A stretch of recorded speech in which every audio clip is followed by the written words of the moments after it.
হয়ে গেল ত্রিবেণীর বিখ্যাত কুম্ভ মেলা। আজকে পঞ্চম বছরে পদার্পণ করেছে ত্রিবেণীর কুম্ভ মেলা। সমস্ত সাধু সন্ন্যাসীদের আগমন ঘটেছে, প্রতি বছরই ঘটে।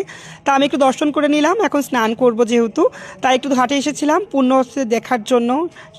চরণ স্পর্শ পাইলাম, খুব ভালো লেগেছে।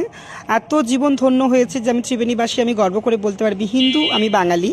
যদি মানুষ করে ভগবান পাঠাও, তার কাছে একটাই আমি আবেদন রাখবো, যে যেন বাঙালি করে পাঠিও, হিন্দু করে পাঠিও। হর হর মহাদেব, হর হর গঙ্গে।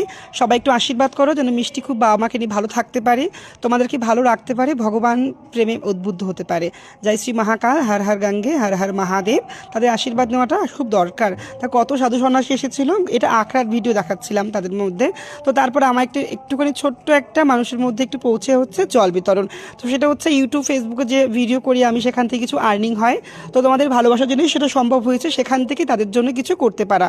এটা সত্যি কথা বলতে মন থেকে ভীষণ ভালো লাগে, এটা আমি করে থাকি। যতটুকু আমি আর্নিং করি, আমি চেষ্টা করি তাদের মধ্যেও কিছু দেওয়ার জন্য। আমি দেওয়ার কিছুই না, সব মানুষের ভালোবাসা। দিদিটা আমাকে হেল্প করছিল।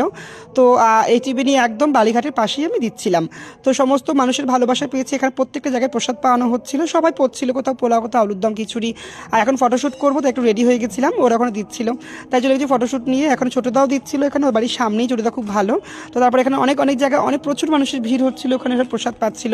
তারপরে যে অর্ধনারীশ্বর দেখাচ্ছিল, আমরা তো অর্ধনারীশ্বর, তাই একটা যাই বজরংবলী দেখা হয়ে গেল বজরংবলীর সাথে। গঙ্গা যমুনা সরস্বতী পিছনেই আছে আমার, তারাও একটা র্যালির জন্য ব্যস্ত ছিল। তবে একটু ভিডিও করে নিয়েছি, খুব ভালো লেগেছে সত্যি। তাই প্রতি বছর আমরা উদ্বুদ্ধ হয়ে থাকি কখন আসবে ত্রিবেণীর এই কুম্ভ মেলা।